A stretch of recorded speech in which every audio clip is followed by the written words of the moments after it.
Calles chilangas. En la calle Vizcaínas número 21, en el centro histórico de la Ciudad de México, se encuentra el Colegio de San Ignacio de Loyola. Todos lo conocen como las Vizcaínas. La historia de este lugar comienza en 1581, cuando un grupo de prominentes vascos navarros asentados en la Ciudad de México fundó la Cofradía de Nuestra Señora de Aránzazu, con el objetivo de rendir culto a la Virgen de su tierra de origen y apoyar a los migrantes vascos que llegaban a México. La hermandad se estableció en una capilla dentro del convento de San Francisco. Durante 151 años, la cofradía hizo obras de caridad. Luego, en 1732, 3 de sus miembros tomaron una decisión que cambiaría la historia. Francisco de Echeveste, Manuel de Aldaco y Ambrosio de Meave decidieron fundar un colegio para mujeres. Sus nombres quedaron grabados en las calles que rodean el edificio hasta hoy.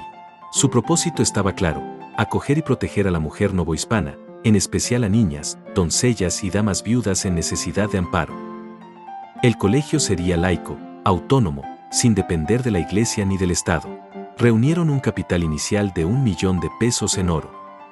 El edificio se planificó para 500 colegialas, con edades de entre 4 y 60 años. Las mayores fungían como madres sustitutas de las más pequeñas. La construcción comenzó el 31 de julio de 1734 bajo el maestro Miguel José de Rivera.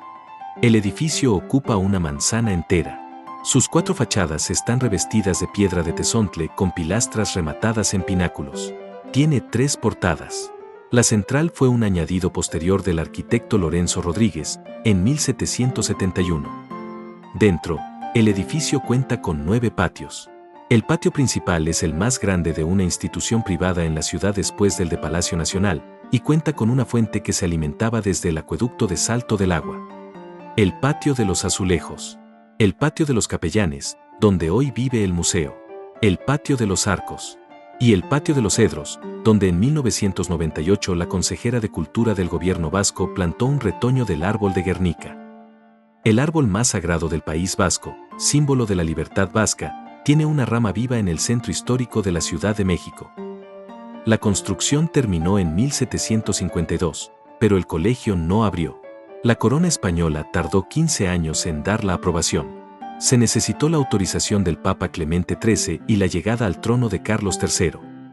En 1754, durante la larga espera por la aprobación, el distinguido jurista Francisco Xavier Gamboa redactó las 30 constituciones que regirían el futuro recogimiento. Un edificio terminado, esperando 15 años. Fue hasta el 9 de septiembre de 1767 que el colegio por fin abrió sus puertas. Un hecho que no pasa desapercibido es que abrió meses después de la expulsión de los jesuitas de la Nueva España. A la apertura asistieron el virrey don Carlos Francisco de Croix, los miembros de la audiencia y el cabildo eclesiástico y civil. Era el primer colegio laico para mujeres del continente americano. La rutina en el nuevo colegio era un mundo aparte. A las 5:30 de la mañana, la primera campana. A las 6, misa en el coro bajo. De 9 al mediodía, costura, bordado, lectura y escritura. Por la tarde, el rosario. A las 9 de la noche, la campana para dormir. Las alumnas aprendían a tocar el órgano, el clavicordio y la flauta en la escoleta del colegio. Había un torno para revisar los paquetes que llegaban y un locutorio donde las escuchas prestaban atención a las conversaciones de las internas con sus visitantes. En 1996 se descubrieron vestigios del edificio original, 2 cuartos de baño con pequeñas tinas ovaladas recubiertas con azulejos de Talavera, los llamados placeres, donde las niñas se bañaban. El colegio atestiguó los episodios más significativos de México como nación. En 1810, cuando comenzó la lucha por la independencia, las autoridades del virreinato pidieron dinero a la cofradía de Aránzazu para comprar armas, pero la cofradía apenas tenía para alimentar a las colegialas. En 1821, al consumarse la independencia, el colegio cambió su nombre y se suprimieron las armas de España que adornaban el edificio. En 1847, durante la guerra contra Estados Unidos, las tropas invasoras ocuparon parte del inmueble. Cuando las leyes de reforma amenazaron con expropiar las instituciones educativas, el colegio se salvó porque era privado, no eclesiástico desde su fundación. A principios del siglo XX, durante la Revolución, Obregón y Calles intentaron incautarlo, pero tampoco lo lograron. Y durante ese tiempo, el colegio se transformó con el país. En 1914, por mandato del doctor Eduardo Liceaga, el estanque construido en 1772 se convirtió en piscina para que las alumnas aprendieran a nadar. En 1929, con la persecución religiosa, la capilla fue cerrada, los santos retirados y los cuadros quitados de las paredes. En 1938, el patronato creó un museo para resguardar toda la obra de arte que había sobrevivido. En 1967, el colegio celebró 200 años desde su apertura con una exposición de artes plásticas vascas contemporáneas y conciertos de gala en la capilla. La celebración reconoció 2 siglos de labor ininterrumpida, de trabajo en medio de las reconfiguraciones de la historia. Pero en 1985, la tierra dejó una huella imborrable en el colegio y en la ciudad. Los terremotos del 19 de septiembre causaron estragos, el colegio perdió a familias de alumnos y el patio de los azulejos quedó inhabilitado. En el año 2000, el colegio rescató la música olvidada en los legajos del siglo XVI resguardados en su archivo histórico.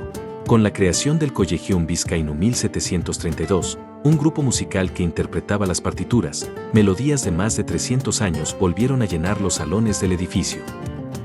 Dieron conciertos en la capilla del colegio, en la Basílica de Guadalupe y en la Catedral Metropolitana. Por estas aulas pasaron mujeres que cambiaron a México. En 1789, el mismo año en que comenzaba la Revolución Francesa, María Josefa Crescencia y Ortiz ingresó al colegio, huérfana, apoyada por su hermana mayor. Escribió de su puño y letra una petición para ser admitida, pidiendo estar protegida de los muchos males del mundo. Esa carta existe y el archivo la conserva. Años después, ya casada con el corregidor Domínguez, sería pieza clave en la conspiración que dio inicio a la independencia. Más de un siglo después, otra huérfana llegó con una beca de lugar de gracia. Se llamaba Sara García. Estudió aquí primaria, secundaria y preparatoria. Fue maestra de dibujo a los 14 años. Dejó escrito que conoció de cerca a Porfirio Díaz, porque él repartía los premios en el colegio. Sara García se convirtió en la abuela del cine mexicano. Las Vizcaínas fue su primer hogar. Dentro del colegio vive uno de los archivos más importantes sobre la educación femenina en México, el Archivo Histórico José María Basagoiti Noriega. Lo fundó en septiembre de 1767 el propio Ambrosio de Meave, quien quiso que quienes administraran el colegio conocieran su historia. Desde entonces, todos los documentos relativos a la administración, la instrucción y la vida colegial han sido recopilados sin interrupción. Lo que comían las alumnas, los registros médicos, los recetarios, las partituras de música sacra, las calificaciones y las cartas de ingreso. El archivo lleva el nombre de José María Basagoiti Noriega, presidente honorario de la mesa directiva del colegio y su principal mecenas, quien dedicó su vida a conservar esa memoria. A lo largo del tiempo, distintos historiadores han cuidado y ordenado sus colecciones. Francisco Fernández del Castillo, primer director formal del archivo. Julia Morner, antigua alumna y directora del colegio. La historiadora Josefina Muriel, que reorganizó los fondos originales durante 20 años. Y la doctora Ana Rita Valero de García Lascurain, etnohistoriadora e investigadora de la ENA y la UNAM. Fue directora del archivo de 1999 a 2022. Durante su gestión, abrió el archivo al público, impulsó múltiples investigaciones y publicaciones sobre la historia del colegio y obtuvo, en 2013, el reconocimiento Memoria del Mundo de la UNESCO.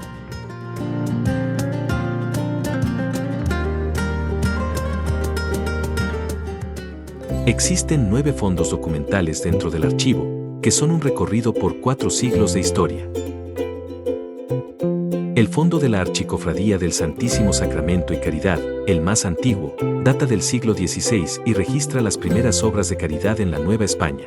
El fondo del Colegio de Niñas de la Caridad, fundado en 1548 para las niñas más desamparadas de la colonia. El fondo del Recogimiento de San Miguel de Belén, con sus valiosos manuscritos de música para voces e instrumentos. El fondo de la Cofradía de Aránzazu, fundadora de este mismo colegio.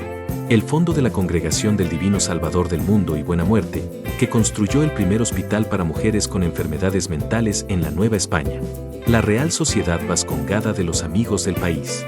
Y el fondo del propio Colegio de San Ignacio, desde su fundación hasta el siglo XX. Más de 2.500 volúmenes. Una colección de música del siglo XVI al XX. Una serie fotográfica desde finales del siglo XIX hasta el siglo XXI. Todo guardado en el mismo edificio donde ocurrió. Para llegar, toma el metro a la estación Salto del Agua. Desde ahí, son 5 minutos caminando al norte por el eje central. Te invitamos a descubrir la historia guardada dentro de las paredes del Colegio de las Vizcaínas. Si te gustó este video, cuéntanos en los comentarios. No olvides darle like, compartir y suscribirte. No te pierdas la segunda parte de esta fascinante historia y descubre con nosotros el Museo Vizcaínas. Nos vemos muy pronto. Recuerda que si vives o visitas la Ciudad de México, ya eres parte de su historia.